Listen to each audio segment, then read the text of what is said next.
Hey friends, welcome to our next episode of Gotcha Questions for Catholics.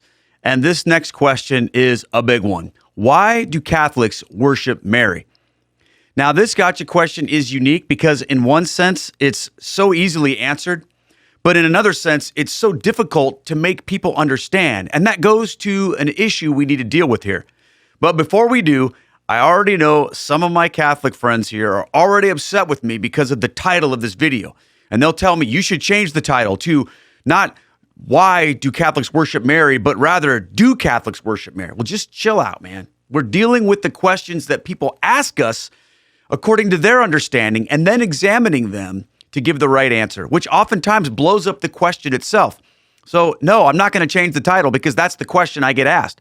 But this addresses an issue that we Catholics sometimes have in these conversations. We don't listen to the person behind the question. We just flip out that they asked it. And we can't do that. So when we're talking to people who are opposed to our faith, we have to recognize when we're just playing defense and the times when someone is really interested in understanding Catholicism and isn't just firing off their scripted bullet point objections. I mean, let's face it. We can all be guilty of this.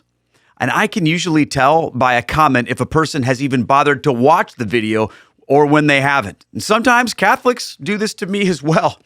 I have a video I made a long time ago called 3 Things That Kept Me From Becoming Catholic.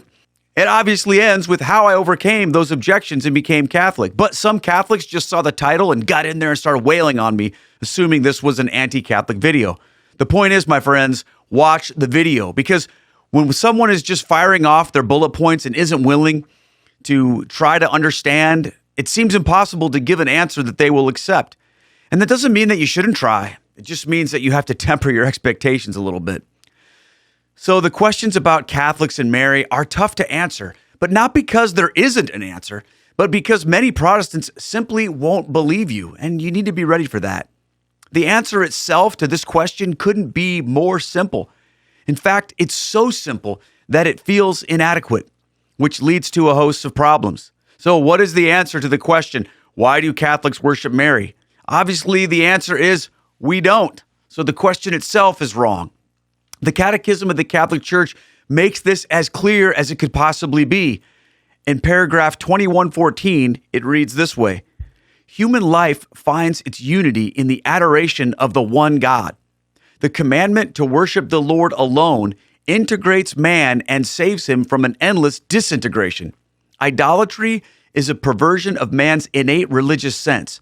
An idolater is someone who transfers his indestructible notion of God to anything other than God. My friends, the teaching of the Catholic Church is that God alone is to be worshiped. That's non-negotiable. That's like day one stuff. So can you expect that our Protestant friends are going to just hear this and accept it? Hardly. I mean, when's the last time you told someone that they just went, oh, okay, that's cool. Now listen, my Catholic friends, we have to understand that it's not all their fault. Sometimes we can get so defensive because it gets old being called idolaters and Mary worshipers all the time. It's so annoying that something so beautiful as our devotion to the Blessed Mother can be misconstrued and used as a weapon against us. The temptation just to throw up your hands and respond in frustration is very real. I have done it many times. But is this helpful? What if some people asking you about this come from a genuine place? If we always respond with defensive energy and a dismissive tone, we may be missing an opportunity to build a bridge with someone. Catholics, as someone who used to be on the other side of all of this, we have to understand how crazy this looks to Protestants. What we do as Catholics, the prayers, the statues, the rosary, the Marian dogmas, the pilgrimages, all of this looks like worship to our Protestant friends. So we have to be understanding when our simple answer of, well, we don't worship Mary, doesn't satisfy the question. This is because they don't have a category for what Marian devotion is in their faith. To Protestants, those things that we do are acts of worship. And this is a real issue. We have a category for devotion and a context that they don't share. For example, let me share with you how this can work. So imagine that you and your friends are super sarcastic with each other and you have nicknames for each other that are connected to funny events that you've shared.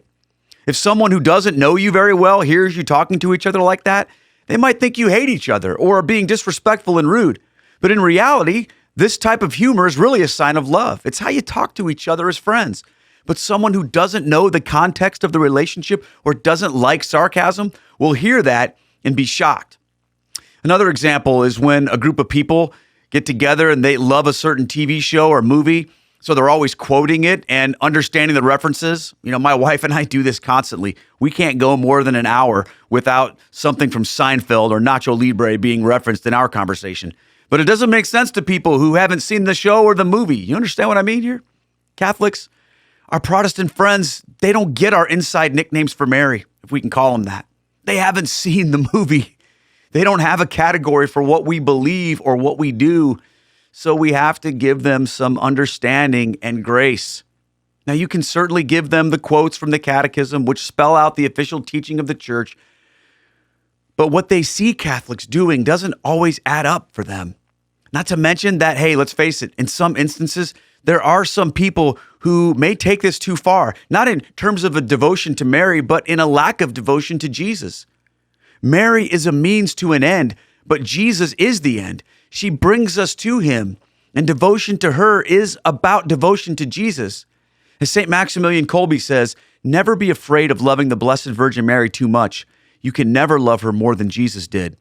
But we have to remember, my friends, that Mary is a creature. She is not divine. She's the mother of God, but she is not God. And yet we recognize the incredible role she plays in our faith and in the church.